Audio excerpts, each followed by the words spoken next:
Bismillahirrahmanirrahim. Assalamualaikum warahmatullahi wabarakatuh. Salam sejahtera bagi kita semua. Kali ini kita akan bahas dan saya jelaskan terkait dengan presentasi ya di materi mata kuliah komunikasi bisnis. Oke, presentasi. Presentasi ini seringkali kita laksanakan ya, terutama pada proses pembelajaran bagi seorang dosen, dan kalian pun sebagai seorang mahasiswa pun juga dituntut bisa melakukan aktivitas presentasi ini, karena beberapa tugas pun nantinya saudara dituntut oleh dosen untuk mempresentasikan hasil dari tugas tersebut. Apa sih presentasi itu? Ya, presentasi itu adalah kegiatan berbicara di hadapan banyak orang, salah satu bentuk komunikasi verbal ya, dan ini biasanya memang berbeda dengan pidato. Kalau pidato mungkin di depan halayak orang banyak ya, dan tujuannya mungkin lebih cenderung ke politik, tetapi kalau presentasi itu di acara-acara bisnis atau lingkup yang lebih kecil mempresentasikan sesuatu ya. Jadi kemampuan presentasi kita perlu kita tingkatkan dan perlu kita pahami bagaimanakah presentasi yang baik itu nantinya. Kita belajar mempresentasikan, dan di akhir materi ini kami harap nantinya bisa kita praktekkan ya, dengan mungkin ada tugas di akhir pertemuan ini. Oke, langkah-langkah presentasi, wait a minute. Dimulai oleh membuat overview of the point, poin-poin apa saja yang akan disampaikan. Kita sudah melakukan overview dari poin-poin yang akan kita sampaikan. Terus langkah yang berikutnya adalah sampaikan materi presentasi untuk audiens. Kita presentasikan apa yang akan kita sudah kita sampaikan di overview of the point yang di awal tadi ya. Jadi mungkin ada 1, 2, 3 poin penting yang akan saudara sampaikan. Saudara mungkin disampaikan awal di overview. Berikutnya, tahapan berikutnya adalah menyampaikan satu persatu penjelasan dari poin-poin yang akan dijelaskan. Yang ketiga, yang terakhir, simpulkan presentasi yang sudah Anda lakukan pada akhir presentasi. Jadi diakhiri dengan simpulan agar supaya menekankan pemahaman dari audiens kita terkait dengan materi yang kita presentasikan. Oke, kebanyakan secara garis besar presentasi dirancang untuk menjual ya, to sell ya. Ini kebanyakan di presentasi bisnis ya, produk maupun jasa. Ya mungkin kita berusaha menjual sesuatu, sehingga apa yang harus kita presentasikan harus menarik dan mempersuasi audiens untuk membeli produk atau jasa yang kita presentasikan. Yang kedua, to explain, menjelaskan detail terkait hal atau poin-poin yang akan kita sampaikan. Kalau terkait dengan produk tadi, mungkin menjelaskan terkait dengan produk, kinerja, konten, dan sebagainya, terkait dengan poin apa yang ingin disampaikan sebenarnya. Kalau terkait produk tadi ya atau jasa, mungkin menjelaskan produk tersebut atau jasa tersebut dari segi bahan, karakter, manfaat, dan sebagainya. Dan yang ketiga adalah memotivasi, to motivate ya, memotivasi. Jadi selain explain, juga tujuan dari presentasi ini adalah untuk memotivasi. Ya, contohnya mungkin kalau di perkuliahan kita juga ada upaya seorang dosen untuk memotivasi mahasiswanya dengan mempresentasikan hal-hal yang mungkin yang membuat motivasi mahasiswa dalam hal ini audiennya semakin tertarik atau semakin semangat untuk melakukan aktivitas, melakukan proyek, melakukan kegiatan. Kalau di pemasaran mungkin to motivate untuk membeli bahkan ya. Akhirnya termotivasi untuk melakukan pembelian. Namun yang terpenting adalah kita harus melihat siapa sih audien kita. Ya. Kita menyesuaikan target audien yang di hadapan kita. Kita menyesuaikan jika memang audiennya lulusan perguruan tinggi, mungkin tidak masalah kita menggunakan bahasa yang memang dipahami oleh audien yang lulusan perguruan tinggi dan sebagainya. Bagi mungkin yang mohon maaf jika dalam hal ini pendidikannya rendah bahkan tidak berpendidikan, ya kita harus menyesuaikan bahasa, simbol atau statement yang akan kita sampaikan harus kita sesuaikan dengan audiens kita sehingga mereka lebih paham ya apa yang kita maksud. Kalau kita katakanlah orang yang tidak pernah mendengar istilah sesuatu yang tidak pernah dia temui, dia akan merasa bingung ya apa yang dimaksud oleh presenter atau pemberi pesan, penyampai pesan.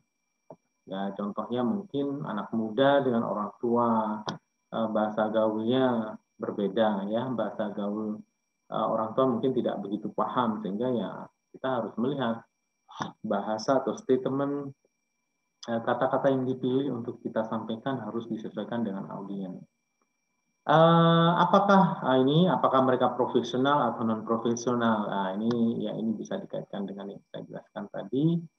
Apakah dia seorang profesional atau bukan, dan terkait dengan pembeli atau penjual ya, ini tergantung penyedia jasa atau pengguna internal atau eksternal, kita menyesuaikan tergantung audiennya ya.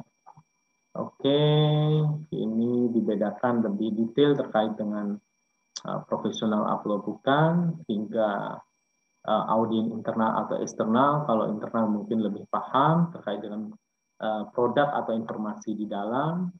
Yang eksternal perlu kita memberikan pemahaman yang lebih detail ya, penjelasan yang lebih detail agar supaya lebih dipahami. Oke. Ini 3 tujuan utama presentasi.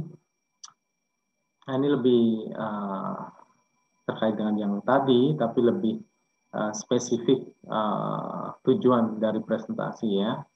Ya pastinya menginformasikan, informative presentation kalau memang tujuannya untuk menginformasikan atau memberitahukan sesuatu ya kepada audiens. Yang kedua, tujuan kita melakukan presentasi adalah persuasive presentation untuk memotivasi. Ini terkait dengan yang tadi. Yang ketiga di slide sebelumnya yaitu memotivasi konsumen untuk melakukan pembelian ya, memotivasi audiens untuk melakukan ya atau percaya terhadap sesuatu, dalam hal ini mungkin mengambil keputusan pembelian ya, percaya terhadap produk atau jasa yang kita tawarkan. Dan yang ketiga, goodwill presentation. Goodwill presentation ini nama baik ya, presentasi untuk nama baik, lebih ke untuk menghibur dan mengvalidasi komitmen audiens kepada tujuan organisasi. Jadi goodwill presentation tujuannya untuk nama baik, lebih ditekankan pada penekanan validasi, mengesahkan dalam hal ini, meyakinkan ya komitmen audiens kepada tujuan organisasi. Ya, ini lebih ke sana ya, organisasi, nama baik perusahaan atau organisasi. Dan untuk menghibur ya, sesuatu yang perlu diselingi oleh sesuatu yang menyenangkan pastinya ya, hiburan, lelucon, joke dan sebagainya ya. Tujuan presentasi dapat dikelompokkan sebagai berikut. Untuk mempertunjukkan ini lebih detail lagi tujuan dari presentasi. Yang pertama untuk mempertunjukkan, ini menginformasikan ya, inform layanan, produk, sistem dan sebagainya. Untuk membentuk citra, ini goodwill tadi ya, citra, strategi dan sebagainya. Nah ini untuk menghibur kolega orang luar, ini entertain juga masuk goodwill tadi. Untuk menjual, ya ini to persuade ya, konsep mempersuasi, memotivasi orang mempercayai konsep produk atau ide yang kita tawarkan. Yang kelima untuk mewakili kelompok perusahaan departemen, dalam hal ini mewakili perusahaan ya, mungkin perwakilan mempresentasikan organisasinya juga termasuk goodwill. Untuk mempromosikan sikap cara bekerja, ya ini mempromosikan, mengupayakan orang-orang lain melakukan sesuatu hal, ya kalau produk ya lebih membeli produk yang sikapnya suka terhadap produk tersebut. Mempromosikan dalam hal ini untuk saat ini mungkin 3M ya, pesan ibu itu salah satu untuk mempromosikan sikap terhadap pandemi COVID ini. Kita harus melakukan 3M, cara bekerja seperti apa dan sebagainya. Yang ketujuh untuk mengusulkan penyelesaian atau konsep baru, yaitu mengusulkan sesuatu penawaran, proposal dan sebagainya bisa kita tunjukkan dalam presentasi di depan orang-orang yang mungkin menarik untuk membiayai atau investor ya, bisa jadi seperti mempresentasikan bisnis apa namanya, bisnis plan ya, rencana bisnis ya, mungkin bisa jadi salah satu contoh dari yang nomor 7. Oke, kerangka presentasi. Kunci menuju struktur yang baik dan bermanfaat dalam presentasi adalah dengan menyusun 2 rencana. Ya. Yang pertama, rencana dan struktur pokok pembahasan Anda. Maksudnya tema tunggal yang konsisten, yang terkait. Jadi temanya nanti harus satu dan subtema yang lain, katakanlah, atau poin-poin yang penting harus mengacu pada tema tunggal itu. Terus yang kedua, rencana dan struktur bagaimana Anda akan mempresentasikan. Ya.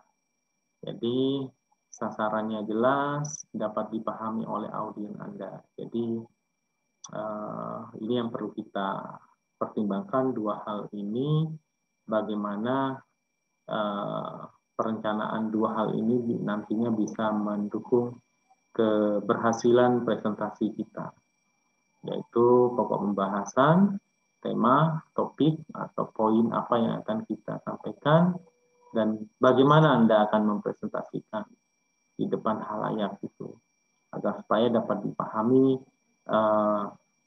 oleh audiens. Ya, apakah memerlukan presentasi yang berbentuk audio, visual aja mungkin cukup, atau audio visual yang memang dibutuhkan agar supaya lebih dipahami oleh audiens. Tergantung ya, kita bisa mempertimbangkan. Kalau cukup hanya visual aja, ya nggak apa-apa. Kalau memang dengan visual dapat dipahami oleh audiens. Oke, berikutnya struktur presentasi. Nah, ini saudara bisa membuat struktur presentasi yang terdiri dari 3 hal, introduksi, yang kedua pengembangan ada di tengah, dan yang terakhir kita simpulkan, kesimpulan akhir ya. Jadi di introduksi ini di bagian awal Anda melakukan kontak dengan audiens. Ya. Kontak dulu, nggak langsung mempresentasikan apa yang ingin disampaikan. Kontak, say hello ya. Saudara memperkenalkan diri, terus menyampaikan pokok pembicaraan apa yang akan disampaikan, temanya. Saudara akan menyampaikan sesuatu tentang apa, itu yang perlu disampaikan. Ya, say hello, ucapkan salam, memperkenalkan diri, disampaikan apa yang ingin disampaikan, topik atau tema atau poin apa yang akan saudara sampaikan. Ya, akhirnya yang di tahapan berikutnya dalam struktur presentasi yaitu menjelaskan tema utama tadi secara detail, ya, tema-tema yang disampaikan atau poin yang disampaikan secara detail dan mengembangkan tema tersebut di dalam diskusi, ya, mungkin dalam presentasi itu ada forum tanya jawab dengan menjelaskan atau mengembangkan dari tema yang sudah ditetapkan dengan argumen-argumen tertentu yang mendukung dari tema yang diangkat di awal, ya. Dan yang terakhir, kesimpulan, tahap kesimpulan, Anda merangkum tema utama atau topik yang disampaikan, ya.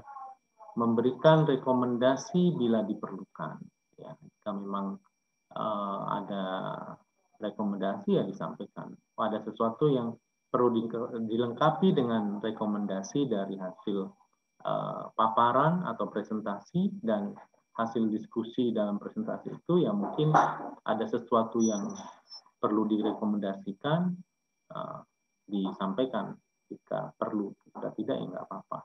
Intinya hanya merangkum tema atau poin-poin yang sudah disampaikan. Oke, nanti jangan lupa itu yang harus dilakukan dalam praktek mempresentasikan. Introduksi, pengembangan di tahap yang tengah, dan tahap akhirnya saudara menyimpulkan, ya. Oke, saat menyajikan presentasi dalam benak publik, klien, pelanggan, dan calon pelanggan, mutu presentasi adalah cermin kualitas, ya. Kualitas dari apa? Produk atau jasa atau pelayanan yang ditawarkan.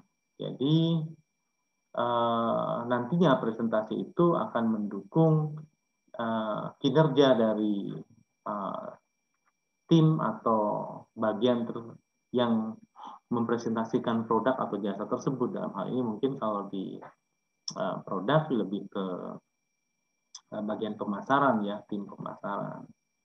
Presentasi adalah keterampilan hasil dari belajar, ya. Jadi keterampilan tidak hanya ilmu, tapi keterampilan lebih kepada perlu kita praktekkan melalui desire, keinginan, effort, dan praktis, ya. Jadi intinya perlu kita praktekkan karena ini sebuah keterampilan, ya, yang dibutuhkan ada usaha dan keinginan pastinya. Oke, sehingga nanti kita tugasnya bikin presentasi, ya, bikin video presentasi, saudara kumpulkan di Google Classroom. Oke, saat menyajikan presentasi, postur penampilan, nah ini terkait dengan bahasa tubuh nonverbal kemarin, ya mungkin ada beberapa yang perlu saya jelaskan, tambahan di presentasi. Postur penampilan dan pengendalian diri, ya, berdiri tegak tetapi jangan kaku, tetaplah semua audien Anda tatap. Hindari kebiasaan bersikap gelisah. Biasanya main arloji, anting yang perempuan, gelang, usap-usap kumis yang punya kumis, menutup mulut, sebentar-sebentar membetulkan kacamata, mengusap-usap rambut, dan yang lain-lain. Intinya itu membuat sesuatu yang mengganggu audien pada saat memperhatikan saudara, ya. Intinya jangan buyarkan perhatian audien Anda dengan aktivitas yang saudara lakukan yang mengganggu tadi. Tiba-tiba saudara menggaruk-garuk kepala dan sebagainya. Sehingga perhatian audien tidak pada presentasi konten presentasi saudara, tapi lebih pada gerakan yang saudara lakukan, ya. Oke, saya kira itu mungkin perlu saya tambahkan lagi, ya, terkait bahasa tubuh nih dalam presentasi. Oke lah, semoga cukup. Ekspresi wajah menunjukkan perasaan, postur tubuh mencerminkan kecenderungan sikap dan keadaan emosi, gerakan anggota tubuh memperlihatkan tekanan pada apa yang ingin kita sampaikan. Ini contoh bahasa tubuh atau bahasa nonverbal, bersedekap memberi kesan santai, tapi ada yang melihatnya juga angkuh. Ya, angkuh. Penyaji yang bersikap demikian kelihatannya cukup punya rasa percaya diri, tapi ya tampaknya juga kurang dihormati. Dalam hal ini ada beberapa orang melihat ini sikap yang sombong, angkuh, dan sebagainya. Terus yang kedua ini, tangan di samping, kedua tangan di samping, lurus ke bawah. Kesan sigap oleh karena itu tampak enak dilihat meskipun menimbulkan juga kesan bagi orang yang siap menerima perintah. Sikap seperti ini juga sama sekali juga tidak dianjurkan karena kayaknya kaku juga ya. Siap. Oke. Elemen bersuara efektif. Pada saat kita menyampaikan presentasi kita, ya, kita harus memperhatikan elemen bagaimana kita bersuara efektif, yang kita singkat dengan papers. Projection, ya, yang pertama, P yang pertama adalah proyeksi. Setiap anggota audiens harus bisa mendengar kata Anda, maka Anda harus memproyeksikan, mengarahkan suara Anda sampai ke bagian paling belakang ruangan tanpa harus berteriak. Kira-kira kalau cukup, ya tidak perlu mikrofon, ya nggak apa-apa. Nah, itu kita bisa memproyeksikan, mengarahkan suara kita apakah sampai. Kalau tidak, ya kita harus menyiapkan alat tambahan, ya. Kalau memang agak luas dan kira-kira tidak didengar oleh yang paling belakang. Yang kedua, artikulasi, kejelasan makna, berbicara dengan jelas, jangan menelan atau hanya menggumamkan kata-kata Anda. Jadi berbicara jelas, artikulasi. Pronunciation, lafal ucapan. Jadi memang ada beberapa kata tertentu sulit kita lafalkan, tapi orang lain mungkin tidak sulit melakukannya.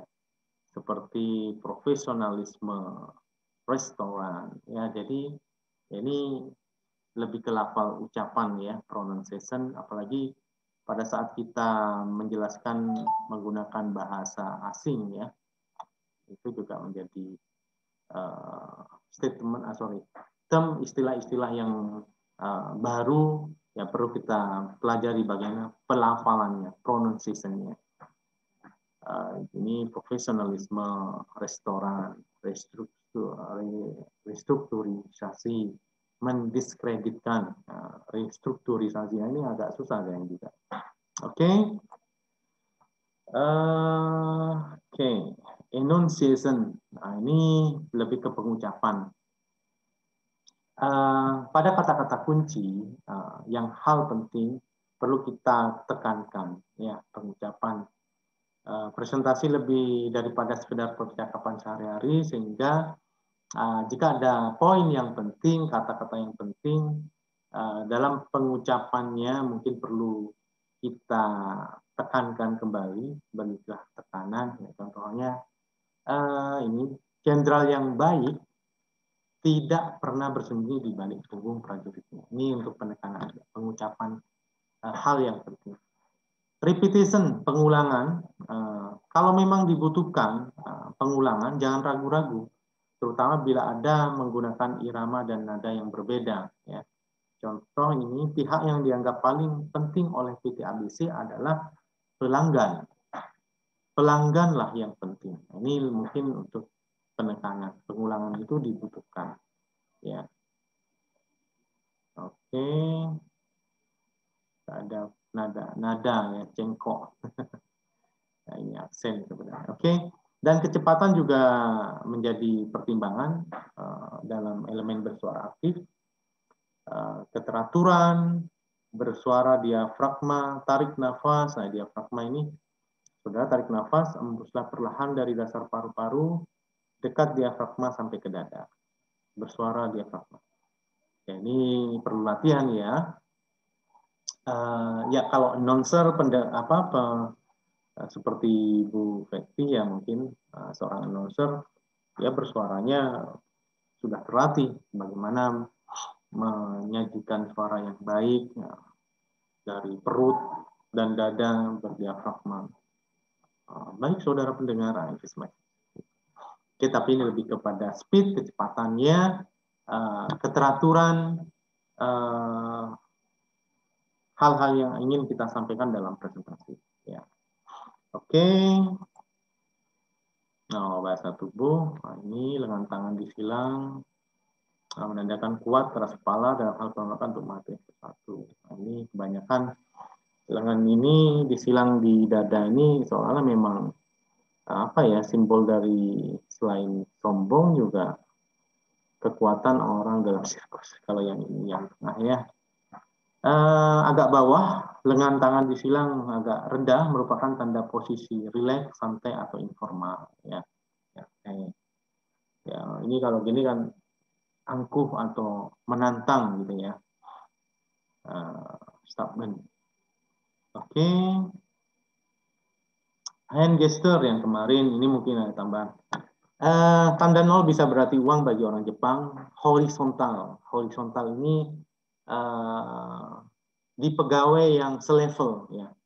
Ini it's mean uang ya. Ada uang nih gitu. Selevel. Tapi sebaliknya jika vertikal, atasan kita ya yang mengatakan seperti ini berarti bodoh. Beda. Artinya mencemooh orang ya. Bodoh, 0, 0. Bagi orang Inggris berarti lain ya. Oke, I know, tahu, dan sempurna, perfect ya. Dalam hal ini orang Inggris mengartikan berbeda. Ya, ini kan kemarin sudah saya jelaskan, ada budaya yang menjelaskan hal yang berbeda atau pemahaman yang berbeda dari non-verbal communication and gesture dan body language ya.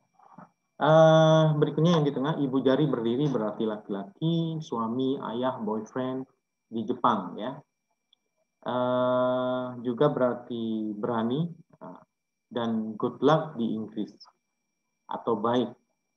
Oke, ya ini hampir sama nih. Oke, bertanda oke lah, good. Sekali emoticon menggunakan jempol ini ya. Kalau ibu jari berdiri laki-laki kalau di Jepang ya. Tapi hampir universal ini oke ya. Jari kelingking terangkat bagi orang Jepang berarti wanita. Nah, ini simbol orang Jepang itu pakai bahasa katana kalau nggak salah. Itu ada simbol kata-kata huruf simbol. Wanita, gadis, istri, ibu, girlfriend, perempuan. Dan bagi orang Inggris tidak ada artinya. Ya, ini orang lain. Kalau bagi kita apa ini kira-kira? Kecil, piece of cake katanya orang Inggris. Mudah, sipil gitu ya bagi saya biasanya. Piece of cake. Oke. Dan ini gambar yang ini. Orang Jepang, terutama laki-laki, seringkali membuat tanda mengangkat jari telunjuk dari tengah sebagai simbol 2. Kita juga nih simbol 2 ya. Atau bisa berarti victory, kemenangan, peace bagi orang Inggris dan Jepang. Mengangkat jari tengah bagi orang Inggris berarti ungkapan menghina. Nah, itu yang ini kurang bagus. Katanya menghina ya. Kalau kita nggak berarti apa-apa, kita nggak paham. Nah, ya karena sudah paham, akhirnya kita ikut-ikutan. Oke, yang ini simbol pramuka kayaknya. Yang 3 ini, orang Jepang, Inggris, dan pramuka. Salam mengangkat 3 jari, tangan kanan ke depan dan bagian kiri. Oke. Head gesture. Oke. Kepala atau dagu miring ke kiri. Miring ke kiri atau ke kanan biasa digunakan oleh orang Inggris untuk memanggil orang. Come here. Ya. Untuk datang. Come. Bagi orang Jepang, gesture ini malah dihindari karena menandakan arogan atau menghindar terhadap orang lain. Oke. Di Jepang nggak boleh nih kita memiringkan kepala ke kiri, ya maksudnya dagu kita. Artinya beda. Oke, saya kira itu pertemuan kali ini, dan nanti kita akan bahas tugasnya di classroom ya. Saya akhiri. Wabillahi taufiq wal hidayah. Wassalamualaikum warahmatullahi wabarakatuh.